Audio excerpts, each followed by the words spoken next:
This is the Good News About Cancer. I'm Dr. Chuck Ryan. And I'm Dr. Alicia Morgans. We're oncologists, and we've spent our careers working to understand cancer. We believe that there's more progress now in research and treatment than there ever has been, and we're here to share that with you. In each episode of this show, we talk with one of our colleagues about a new development in cancer treatment or diagnosis. We'll break down what's new, why it matters, and how it points the way forward.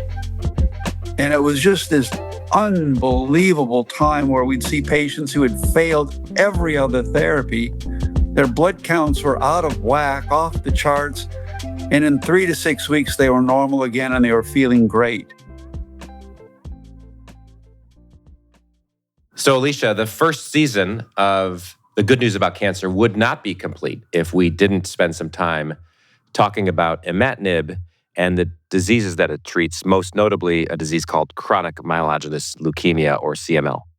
I could not agree with you more. So CML, you and I both know, is a blood cancer, a chronic blood cancer, meaning that it's not imminently aggressive. It kind of sputters along for a bit of time, usually a couple of years, but then can turn into this really aggressive form of leukemia that ultimately, if untreated, will kill someone. And the exciting thing about Imatinib is that it seems to stop this CML in its tracks, stop it from becoming AML, and also really transform people's lives back into being what they were before they had the diagnosis in many cases. So really exciting and so important, especially after we talked to Dr. Kolb in a recent episode about the way that his society, Leukemia and Lymphoma Society, continue to celebrate this discovery. I think it's fair to say that this is among the most significant developments in oncology in the last quarter century. For the 9,500 or so patients who are diagnosed with CML every year, of course, but it also turned the corner in oncology and in cancer science, where we said if we can identify targets within the cancer that we can exploit, we can come up with individualized, targeted treatments. And that has opened up a lot of doorways that has allowed us to improve the outcomes, improve the survival and the quality of life for many patients with many cancers. We had an opportunity to sit down with Brian Druker, who is a professor of medicine at Oregon Health Sciences University. And Dr. Druker was the first doctor to administer this medication back in the late 1990s. And he went on to lead the development clinical trials with it. I also want to say that he and his colleagues, Nicholas Leiden and Charles Sawyers, they went on to receive the Lasker Award for clinical medical research, which is often called the American Nobel Prize, for their work on Imatinib. He also, Dr. Druker, has won the Schoberg Prize, the Japan Prize, and the Tang Prize. He's won some of the most notable prizes and notable recognitions in all of medicine and medical science. So, of course, we were really excited to sit down with him and talk about his work on this. Let's hear our conversation with Dr. Brian Druker.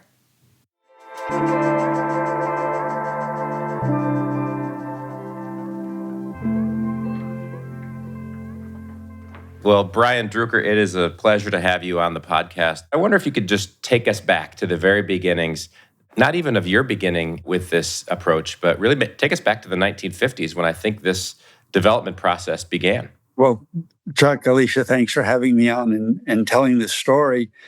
And this is actually a miracle of modern medical research. And the modern history dates back to about 1959, 1960, when two pathologists, David Hungerford and Peter Knoll, working in Philadelphia, were looking at chromosomes in people with cancer.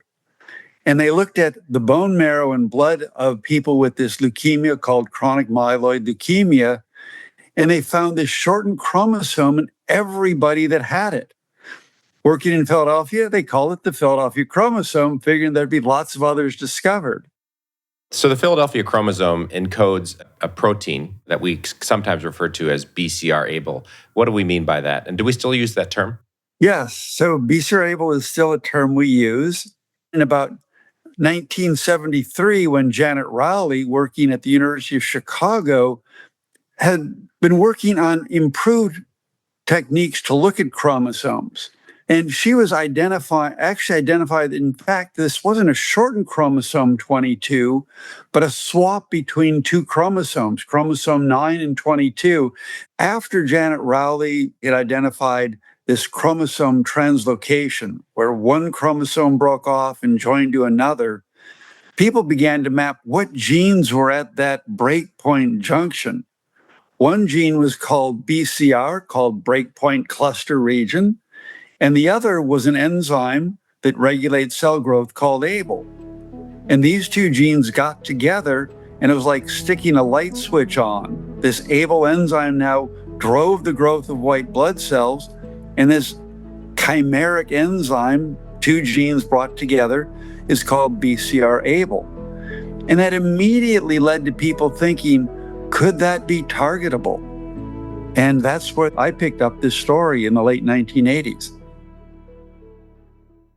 I think one of the most inspiring stories I heard in medical school was about Peter Knoll and these sort of discoveries around this Philadelphia chromosome, because I went to medical school in Philadelphia and heard a lecture by him and was very much inspired. But I think that in this whole discovery, part of understanding the importance is understanding what is chronic myelogenous leukemia, what is CML, and why was it even important for us to understand that particular driver, and what opportunity might it give us as we're trying to prevent maybe more intense leukemias that are extremely aggressive and end up in very devastating ways?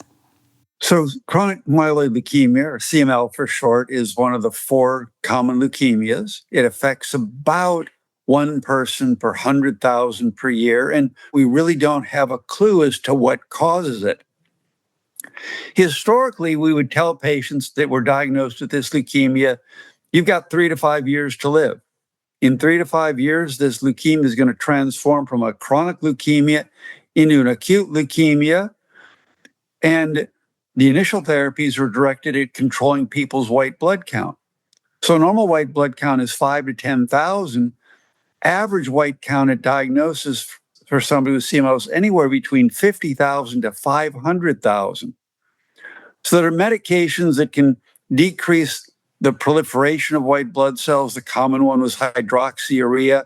That was the mainstay of therapy in the 50s, 60s, and 70s. And all it did was control the white blood count, but did nothing to improve survival.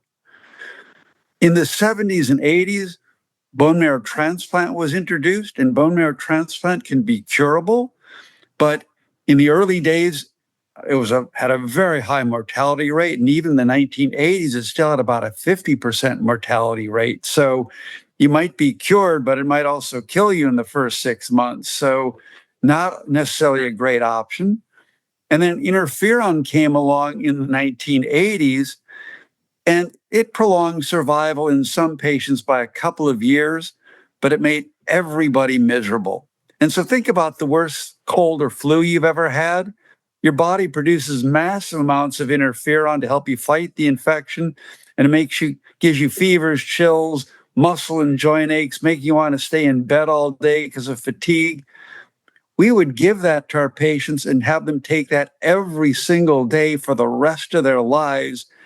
And it worked well in maybe 10 or 20% of patients, but as I said, it made everybody miserable. So that was the state of the art. Even in the 1980s, it was a horrible diagnosis and one that was inevitably fatal. So as you were picking this up and you decided, this is how I can try to interfere with this particular protein that's essentially gone rogue. It's turned itself on. It's turning on the production of all of these white blood cells, which are inevitably going to cause harm to this person. How did you essentially solve the puzzle and make a drug that could target this protein that had gone rogue? When I got into this field, late 1980s, 1990, I was a biochemist. I was working on kinases, enzymes that regulate cell growth. That's something I knew really well. And I figured, why not develop something that could shut down this enzyme? Sort of like turning the light switch off. So that was the path I decided to pursue. At the time I was at Dana-Farber Cancer Institute, I was working in Tom Roberts' lab. He was a kinase expert. And investigators from the drug company, which was then Ciba-Geigy, now is Novartis, came to our lab and wanted to establish what's called a kinase inhibitor program, meaning shutting down these enzymes. And they sought our expertise. And Nick Lydon, who was the lead of this program, sat down with me. And this was 1988. And I wasn't even working on CML at the time. And I said, hey, Nick, CML is probably going to be the first disease that's going to fall to this targeted therapy approach. You really should think about that one. By 1990, I had actually now moved all my lab work into CML because I followed my own advice. I'm a physician. Why don't I work on CML? Dana-Farber inked an agreement with Ciba-Geig's arch rival, Sandoz. And they were two drug companies on the opposite side of the river. And because of that agreement, we could no longer work with Ciba-Geigy. But in 1993, I moved out to Oregon, and there's always a story there. But when I arrived in Oregon, I had one goal. I was going to find an inhibitor of BCR-ABL, and I was going to get it into clinic. So I called up Nick Lydon, and I said, hey, Nick, do you have anything that might inhibit this enzyme? And he said, well, as a matter of fact, we do, and we're looking for somebody to test them. Can I send these UR compounds? So his group at Ciba-Geigy had been developing kinase inhibitors. I had developed all the capabilities of testing drugs in my laboratory, and the two of us began to collaborate on the drugs that he had. So just to give listeners a little bit of perspective, we talked about 1959 is the year that the Philadelphia chromosome was discovered. We talked about the subsequent 30 plus years where it was characterized. And now you're looking at kinase inhibitors, you're looking at drug prototypes, let's call them that, in the mid-90s. And I see that you published perhaps the first evidence of that in 1996 in Nature Medicine. So we're now 37 years after the discovery. Then things really accelerate. Because in 2001, you published in the New England Journal of Medicine, essentially a study of a small group of patients, but very, very impressive results. Tell us about that transition from the lab to the clinic. I wish it was as simple as you make it sound, Chuck. But you have to realize that there was still enormous skepticism. Even in the 1980s and early 1990s, oncologists were still a pretty pessimistic bunch. And when has a single agent for any cancer ever worked? But the biggest problem was it's going to cost over $1 billion to develop this drug. It's going to go on the market. It's never going to make enough money to justify that investment because it probably won't work anyway. So the drug company, which was now Novartis, looked at it and thought, why would we ever take a chance on this unknown guy out in Oregon on a drug that will probably never work? And even if it did, it'll never make us any money. But as it turns out, I wasn't just a researcher. I'm also a physician. I was seeing patients with CML. And ultimately, Nick Lydon had left Novartis, had started a biotech company of his own. And we approached Novartis to license it out. And what they decided was, let's give it a chance in a small scale phase 1. And we started enrolling patients in June of 1998. And by January of 1999, every single one of our patients was responding. And it was just this unbelievable time where we'd see patients who had failed every other therapy. Their blood counts were out of whack, off the charts. And in 3 to 6 weeks, they were normal again and they were feeling great. And within 3 years, we had FDA approval, record time. So 3 years from the first patient being dosed. Yes. To FDA approval. I remember those times. That was a big headline in the national news that they accelerated that approval. Just for listeners, phase 1 trials are the first in human clinical trials that we do with a new drug that we think has potential to treat cancer or any other condition. And frequently, we don't know the dose of the drug at that point. We don't know the side effects of the drug at that point. And we, in particular, don't always see great benefits for those particular patients on the phase 1 trials because in many cases, we're just testing the dose and the side effects. And so to see a high rate of response in a phase 1 trial is a very big deal. Can you share sort of what you must have been feeling as that was happening? And what were your thoughts? Because that's highly, highly unusual. Yes. Well, one unique aspect of typically in a phase 1 cancer drug development. You treat anybody with any cancer who's failed their standard therapy. We actually convinced the drug company the only people who are going to benefit from this drug have CML. So let's confine our phase 1 trial to people with CML, because not only will we learn about the safety, but we'll get a really quick and early hint of whether the drug is working.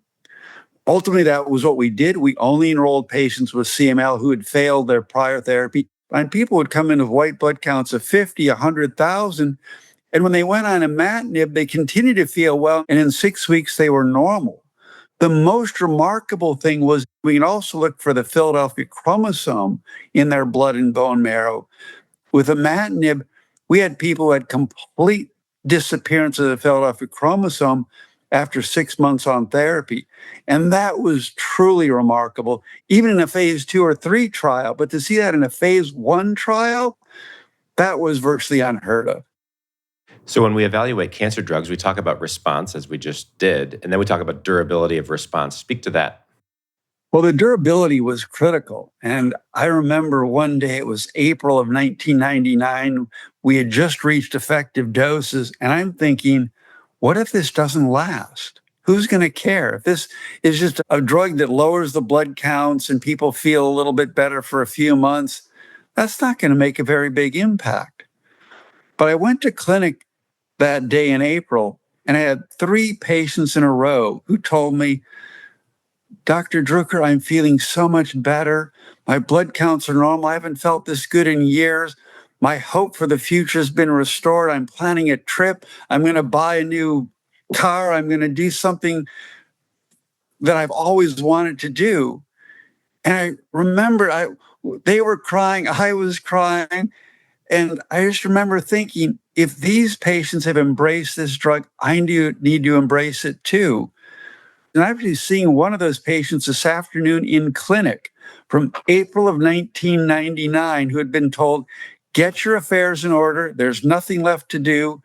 He found his way to our clinical trial, and he's still here. And you're seeing him this afternoon. I'm seeing him this afternoon in my clinic. Amazing. I've said this before on the podcast. I'm going to say it again. These are the moments that oncologists dream of. And that's a remarkable story. You know, I know you call yourself a physician scientist, and you seem to have a foot in 2 worlds, both in the clinic and in the lab. What has it meant to you, and how important are these kinds of researchers in terms of bringing science and discovery to cancer care? The importance of a physician scientist is that many of us focus on how do we make an impact for patients based on laboratory studies. And ultimately, that's what I wanted. I remember one day I was working in the lab. I was doing some very basic research. And I was thinking, if I am just doing this basic research, why did I get the MD? What diseases could I be working on that would allow me to translate the knowledge I've generated as a scientist into patient benefit? And that was when I decided to change all my lab work into CML, because I recognized my background uniquely suited me to work on that disease. And what's also unique about this is I remember early on when I moved to Oregon, I would see patients and I'd walk from my lab to the clinic and I'd think about, what do I need to do to manage my patients? And on the way back, I'd think about, what can I do to help make my patients better in my laboratory that will lead to an impact for them?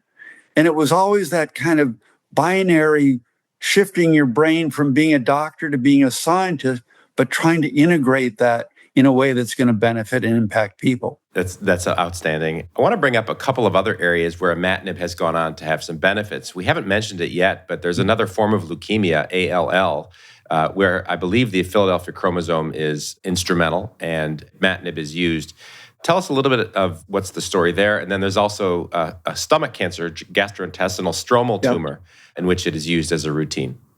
So we always knew when imatinib was under development that there was likely be additional diseases where it could be of benefit. And one of them was acute lymphoblastic leukemia, or ALL, with about 20% of adults that get that leukemia carry the Philadelphia chromosome.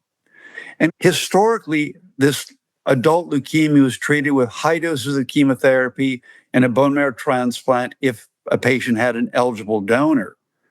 Now we can use essentially chemotherapy-free regimens with imatinib plus an antibody that targets the leukemia cells and achieve remissions. And again, that's just a remarkable advance in the management and care of patients with leukemia. And gastrointestinal stromal tumors?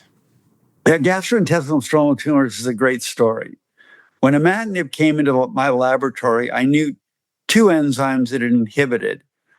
And these enzymes are like a family tree, and they're really close relatives and not so close relatives. And I decided I needed to test imatinib against all of its closest relatives. And one of the enzymes it inhibited was an enzyme called KIT, K-I-T. In 1998, a Japanese group published that KIT mutations are present in patients with this rare intestinal tumor called gastrointestinal stromal tumor. But ultimately, a patient with gastrointestinal stromal tumor got treated with imatinib, and their intestinal tumor just melted away. And again, just a remarkable response. And now it is the mainstay of therapy for patients with this intestinal tumor. Yeah, I've read some statistics that tripled the survival when given to patients with advanced disease from a few months to a few years. And then there's even greater benefits when given after surgery as what we call adjuvant therapy. Yes, again, it's just been absolutely remarkable and very, very good news for those patients. Can you reflect? It's been now 25 years since the approval of imatinib. Time flies, I suppose. What's your advice to young people entering the field, whether they are working in research labs, whether they want to be clinical cancer doctors, oncologists, or they want to work in nursing or other fields? What's your projection for them and advice for them? Well, a couple of things, Chuck. And first of all, one of the greatest privileges we have is to take care of our patients through this really difficult journey. And for anybody who manages patients with cancer, we develop a really close bond with those patients. But then to be able to impact them in a substantial way is truly, truly meaningful. And what I would say to people entering the medical profession, taking care of patients with cancer, is there's never been a better time for patients and for research. To think when I started out, my very first experiment was I sequenced one gene. That was 1985. And to sequence one gene, I put it in my grant and I was so proud. I can sequence a gene. And you're laughing because, 2001, we sequenced the first human genome.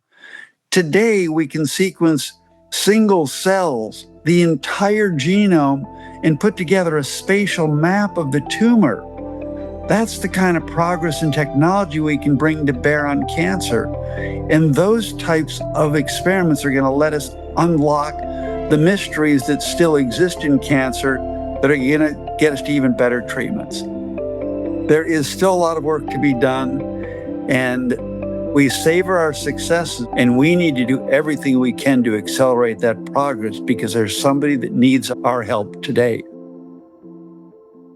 Well, that is a beautiful way to end this conversation, and certainly an inspiring thought as we all move forward and continue to create the good news that we get to talk about on this podcast. I so appreciate you taking the time with us today, Brian.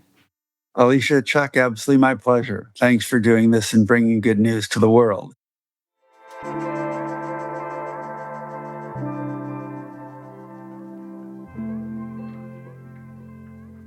Alicia, as I was listening to Dr. Druker talk, I was thinking about that old saying about try to live your life in such a way that you will be proud of the first line of your obituary. And Brian Druker still has a lot of gas in the tank and a lot of years ahead of him, of course, but you wonder if this person, will go down in history as one of the people who cured a cancer. And of course, he deserves not all of the credit, but he's really been the flag bearer for the development of imatinib and its current clinical use. And so it's quite a legacy that he's created for himself in oncology.